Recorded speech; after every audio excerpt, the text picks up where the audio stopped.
Hi guys, thank you for joining me for Unit 1, Chapter 2, Energy and Metabolism.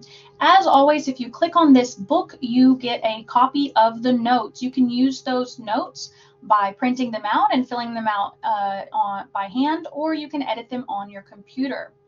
Today we're going to be going over energy, your body's energy, how your body uses energy, what is energy, and ATP, which is the currency that we use to transfer energy. So let's talk about matter and energy. Matter is anything that occupies space and has mass.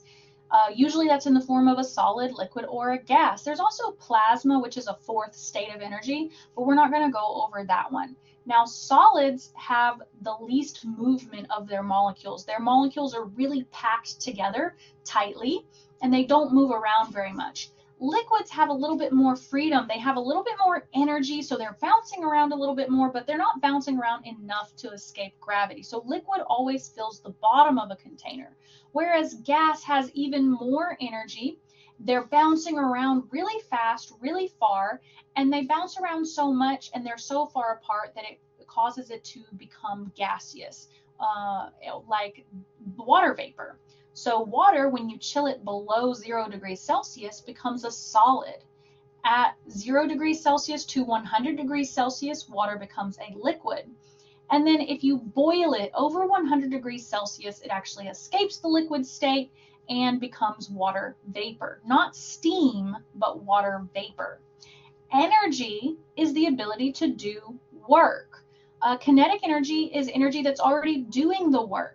Potential energy is energy that could possibly do the work if it is allowed to. So if it is released. Kinetic energy, we usually think of the energy of movement, but that's not the only kind of energy that does work. There's also chemical energy. Potential energy can be stored in many, many different ways. For instance, this ball at the top of the hill, it's not moving right now, but it has the potential to move if it just gets a little nudge down the hill. Once it's moving, it now has kinetic energy. At the bottom, it has the least amount of potential because it can't move down any further. Now, this type of potential energy is utilizing gravity. So gravity is constantly pulling down on the ball. Once it's moving, though, it's now transferring that potential from being up on top of the hill to kinetic.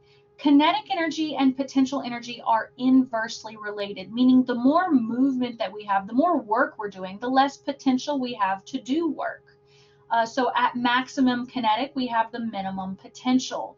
As we store energy, we are increasing potential energy, but we're no longer doing the work. So the maximum potential is the minimum kinetic.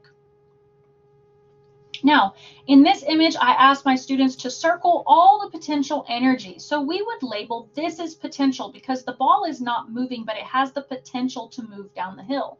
This would be kinetic. Here in this image, the person is stretching the rubber band.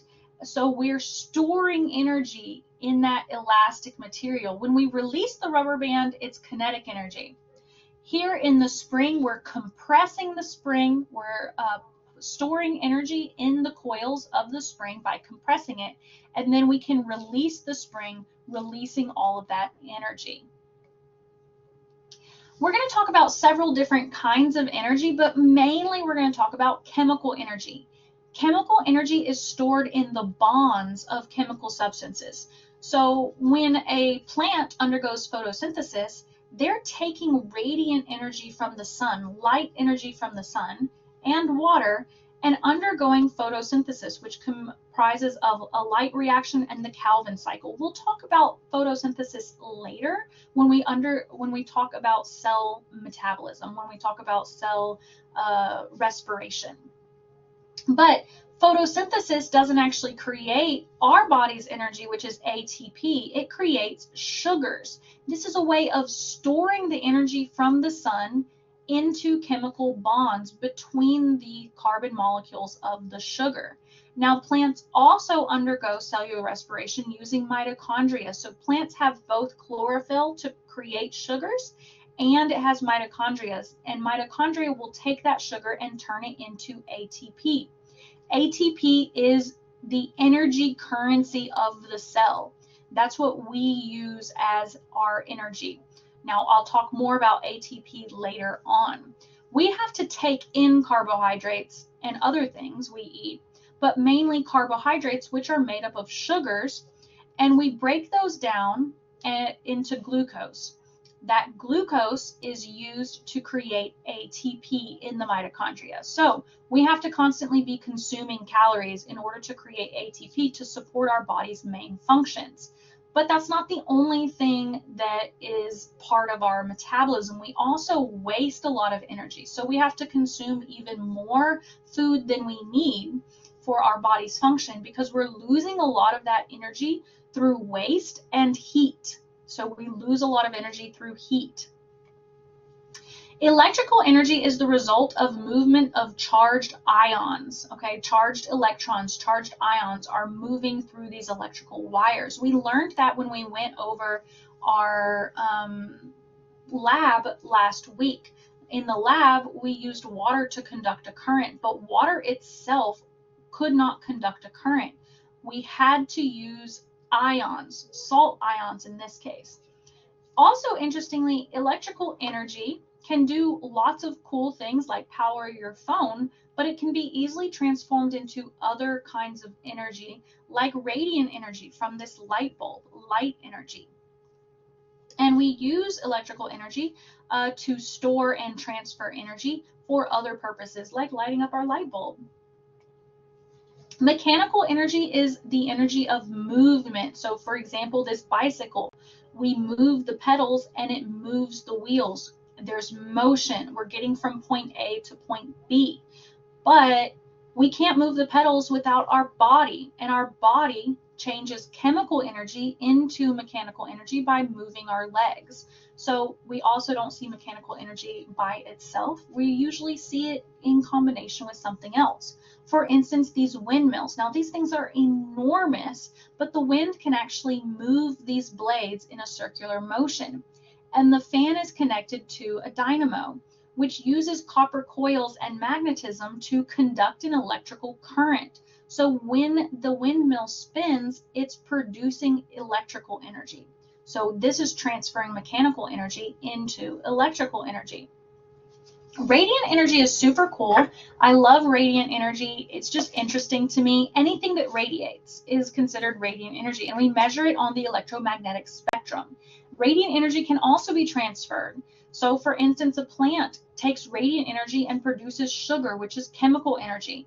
These solar panels are taking radiant energy and transferring it into electrical energy. Radiant energy also includes heat, and all of the energy on the earth comes from the heat from the sun, the radiant energy from the sun. It's measured with this electromagnetic spectrum, which at the very end here on the left-hand side, we have very high frequency waves. These are very dangerous types of radiation, like gamma rays. Now, gamma rays are very common out in space, and not so common on Earth because we have this great atmosphere, and the atmosphere filters out most of those dangerous types of high energy radiation. Then we have X-rays, which are not as high energy, but still pretty dangerous. So anytime you go and get an X-ray from the doctor, you're going to be covered in a lead apron to protect you from that radiation. But most radiation burns are actually UV radiation burns in the form of a sunburn. Ultraviolet rays can penetrate our atmosphere. And so if you spend too long in the sun, you might notice that you got a sunburn. That's UV radiation damaging the DNA in your skin cells. And so your skin cells, instead of replicating damaged DNA, they decide to undergo apoptosis, which is cell death. So then a couple days after you get a sunburn, your skin starts to peel. That's actually protecting you from mutations or cancers. But if you accumulate too much damage, you get sunburnt too frequently, it accumulates. And so it's always best to use sunscreen. This small, very small sliver of the electromagnetic spectrum is what our eyeballs are sensitive to. Our eyes only have 4 different kinds of receptors. We have 3 different cones, which are color photoreceptors, and we have rods, which are kind of light and dark photoreceptors. So our eyes are only sensitive to visible light in this spectrum. So Roy G. Biv, red, orange, yellow, green, blue, indigo, and violet. That's what we can see. Other animals are not restricted to the visible light spectrum.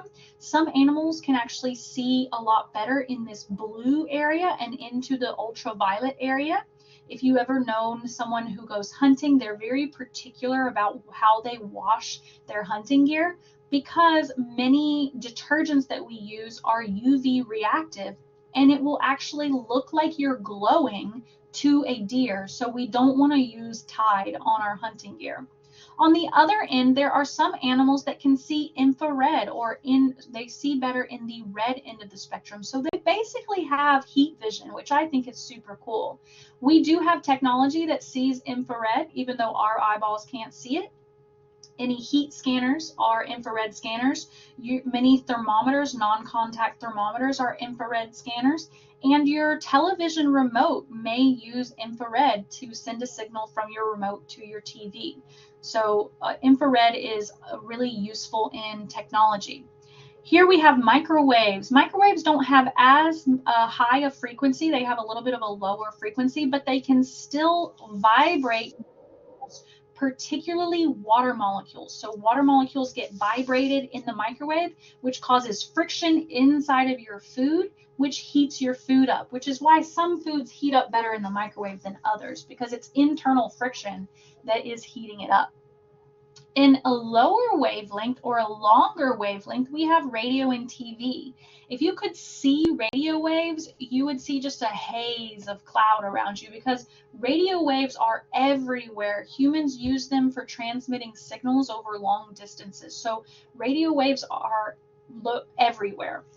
There's also something called long wave radio waves. These are extremely low frequency, but they travel very, very long distances. So for instance, our new James Webb telescope uses long wave radio waves in order to see into far off galaxies. So I think that that's super cool.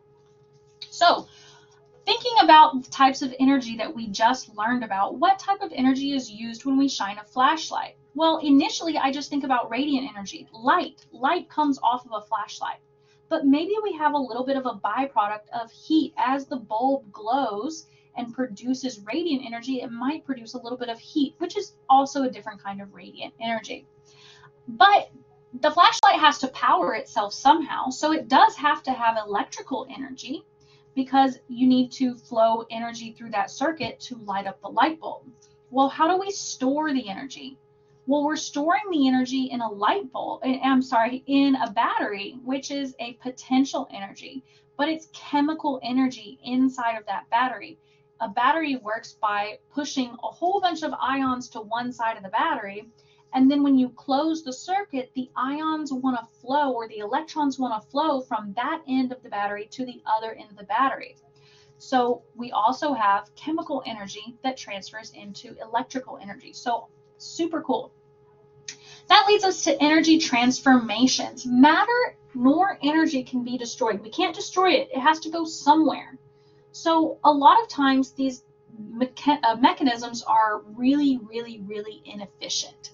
So I mentioned earlier that all of the energy that we eat, all of the calories that we consume, don't actually directly go to our metabolism. We lose a lot of that energy either by wasting it or by producing heat. So these energy transformations are notoriously inefficient. There's no way to have a perfect system.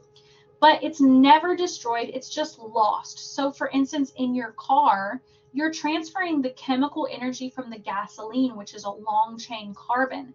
That long chain carbon gasoline gets burned in the motor by the spark plug, or ignited in the motor, that leads to a little mini explosion. That explosion pushes the piston of the engine that then transfers to rotating the wheels so you can ride down the road.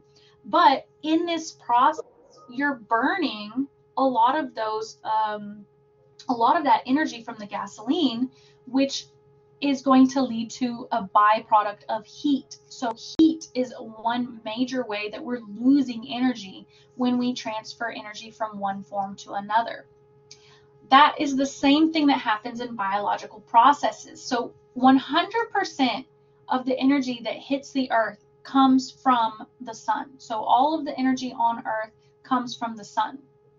But some plants, we call them producers, or all plants, can produce their own sugars, can produce their own usable energy, but they still lose 50% of the initial energy from the sun to thermal energy or heat. So a lot of that energy from the sun hits the ocean and warms up the ocean. A lot of it hits the ocean and reflects, warming up the atmosphere. Some of it hits the soil and it's warming up the soil. The soil will also lose some thermal energy into the atmosphere.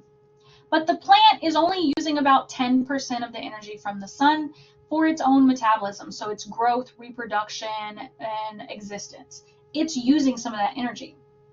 If our primary consumer comes and eats the plant, they're only getting 10% of that energy from the plant. So it's only getting 10% of 10%. And it has to use most of that energy for its own purposes, growth and reproduction. It's going to lose half of that energy through heat throughout its lifetime. And then if something comes along and eats that mouse or that primary consumer, such as this owl, we call it a secondary consumer. And that secondary consumer is only getting 10% of that 10% of that 10%. So only 1% is going to make it up to this second rung of consumers. And that consumer is going to use most of that energy for its own purposes, growth and reproduction, and it is losing half of that energy through thermal energy. Then when it dies, it's going to return to the decomposers, which then recycle a lot of the nutrients and some of the energy. So all of this energy is losing or leaking, like all this process is losing energy through thermal heat. But energy is never destroyed. It's just moved around. Okay, so we're moving the energy from the plant to the mouse, from the mouse to the owl, from the owl to the soil, back to the plant. And then we're constantly getting new energy from the sun. So notoriously inefficient, but it never gets destroyed. It just goes through different processes.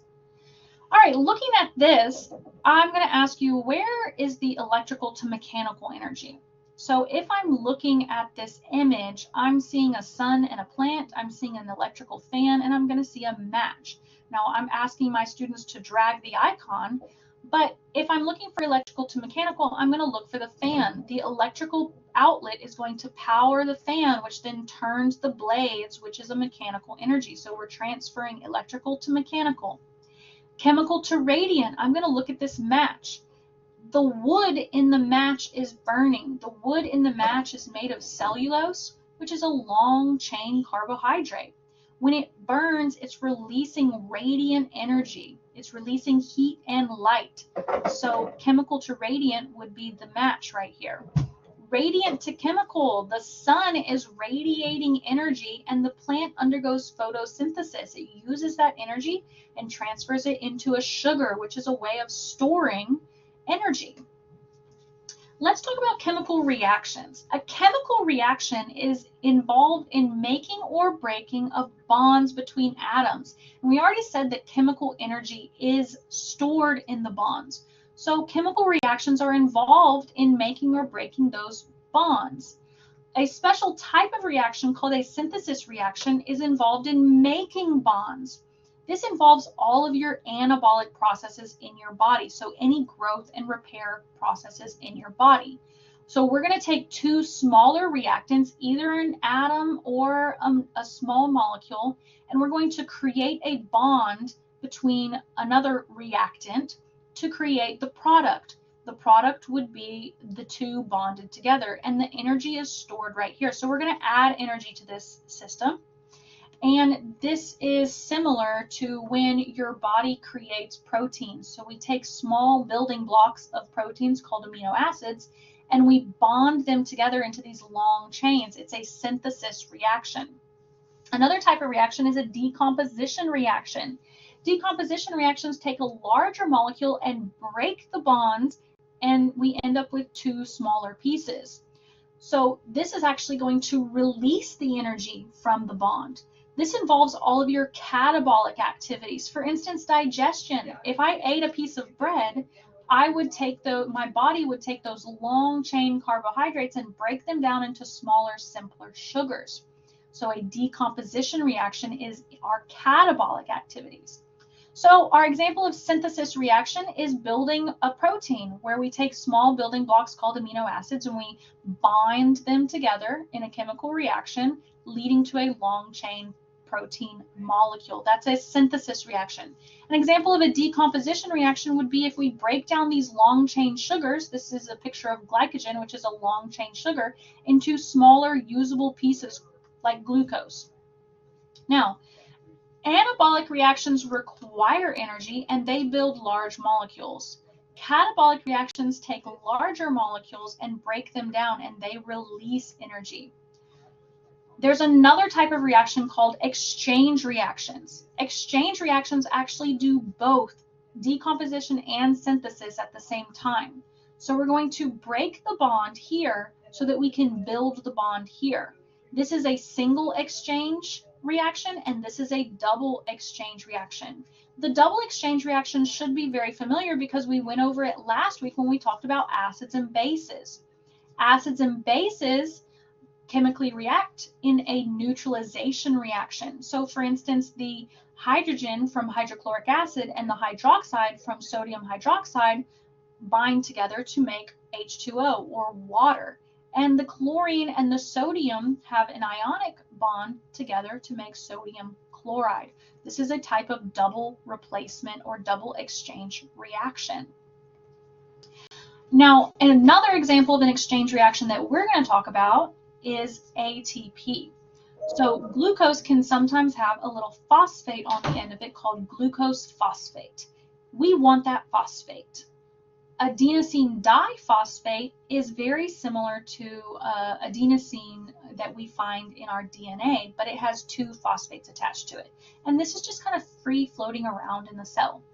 An exchange reaction is going to take the phosphate from over here and place it over here to create ATP, or adenosine triphosphate. And all of the energy is stored in this little bond right here. So what is ATP? Adenosine triphosphate is an organic molecule that acts as our main energy carrier, and all of that energy is stored right here in the bond between the last two phosphates. This phosphate can be broken off and added on multiple times. Adenine is a nucleic acid, and we have many different nucleic acids. We see adenosine or adenine in our DNA. If you remember from earlier biology classes, DNA has 4 nitrogenous bases. One of them is adenine. Now in DNA, the ribose sugar is connected to 1 phosphate, but in ATP, it's connected to 3 phosphates. And we create ATP mainly in the mitochondria, the powerhouse of the cell. So we can take that phosphate off. When we take the phosphate off, we are releasing energy. And then we can add the phosphate back on. And when we add the phosphate back on, we're storing the energy. So our catabolic activity is going to release 7.3 kilocalories per mole. So one ATP molecule releases about 7.3 kilocalories per mole. Making ATP requires 7 kilocalories per mole.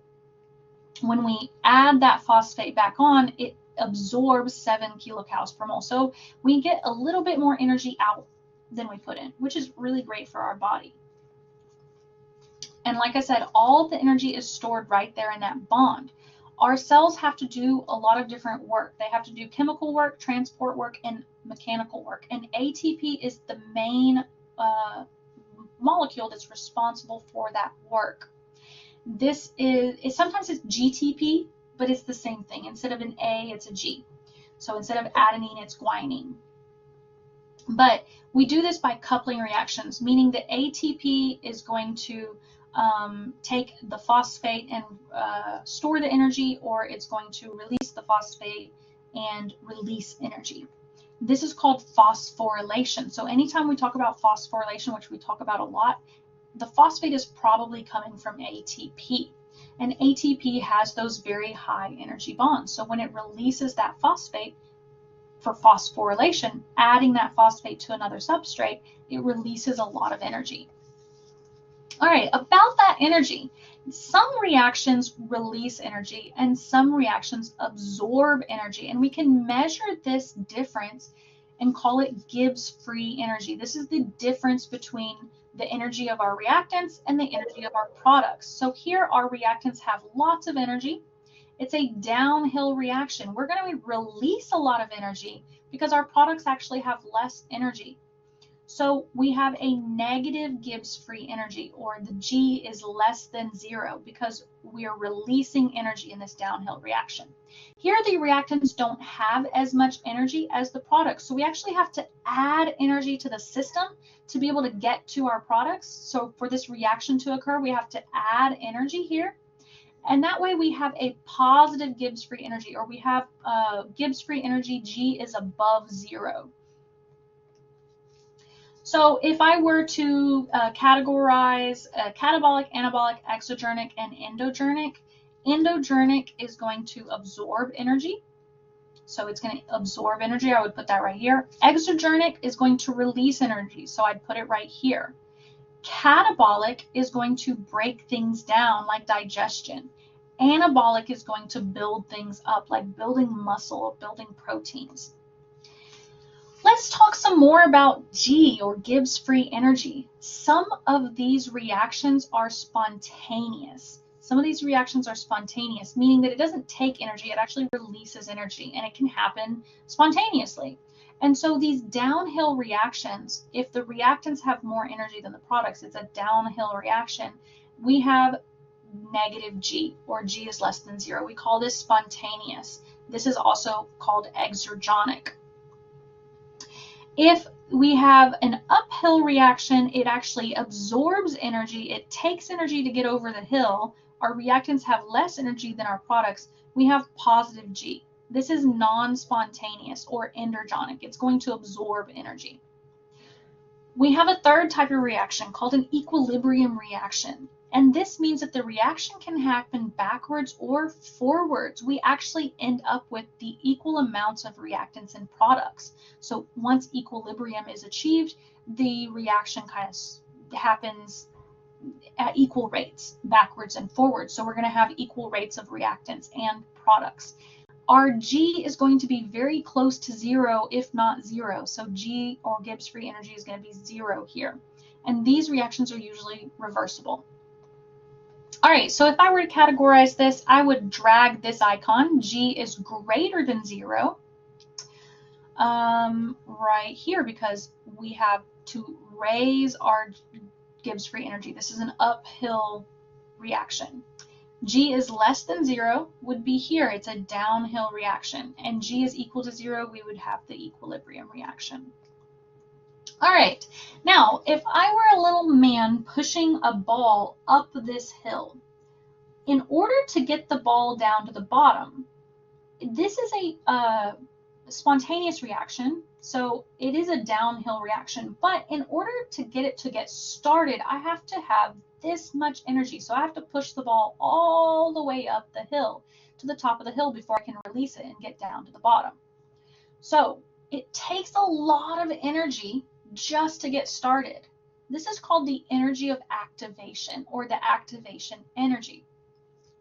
Our bodies wouldn't be very efficient if we had to exert all of this energy just to get our reactions to happen. So we use enzymes called catalysts. Catalysts make these reactions more efficient by lowering the activation energy. So now my little man can push the ball up the smaller hill and release the ball for a very easy, low energy activation reaction. So would it be better to push the ball up the big hill or the little hill? Definitely the little hill. And so I need those catalysts to lower the energy of activation so that these reactions can happen more efficiently. We still end up with the same products, okay? But in order to get there faster, we're going to use the catalyst. A catalyst cannot change Gibbs free energy because Gibbs free energy is the difference between the beginning and the end. That hasn't changed. We just changed the energy of activation. So looking at this, how does catalyst affect this chemical reaction? Well, it affects it by lowering the activation energy, lowering the energy that it takes to get the reaction started. All right, let's talk about enzymes. We just talked about catalysts. Catalysts make reactions more efficient. So here's an enzyme, sucrase. Sucrase's job is to break apart sucrose, which is table sugar. It is glucose and fructose bonded together. Well, sucrase has this very specific shape. It's a protein that's been folded into this very specific shape, and it has something called an active site. This is the active site right here. It is the perfect shape for sucrose. In fact, it loves sucrose and it's super attracted to sucrose and it will take sucrose in. Now, the active site is being occupied by the substrate sucrose. Well, it also draws in water, and water does an interesting thing to sucrose. It breaks this bond. It's a hydration process. When we add water or hydrate this bond, it breaks it apart. You see, we have 2 hydrogens and 1 oxygen. The water broke this bond apart. So now the enzyme, now that it has attracted sucrose and attracted the water, broke apart the sucrose into glucose and fructose, it's no longer attracted to this sugar. Okay, it's only attracted to sucrose. So it rejects those sugars, and now glucose can go on and do its job in the mitochondria, making ATP. And sucrase, the enzyme, gets to find another sucrose. So it gets to find another match. Once it's rejected this sugar that's no longer a perfect match for it, it goes and finds its perfect match again, sucrose. So these enzymes can be used over and over and over again. Other things affect this, like pH and temperature and how much enzyme we have. So if we have a whole bunch of enzyme, this is going to happen very quickly. So enzyme concentration also play a factor. There's sometimes cofactors that also affect this process. One cofactor might bind to an allosteric site.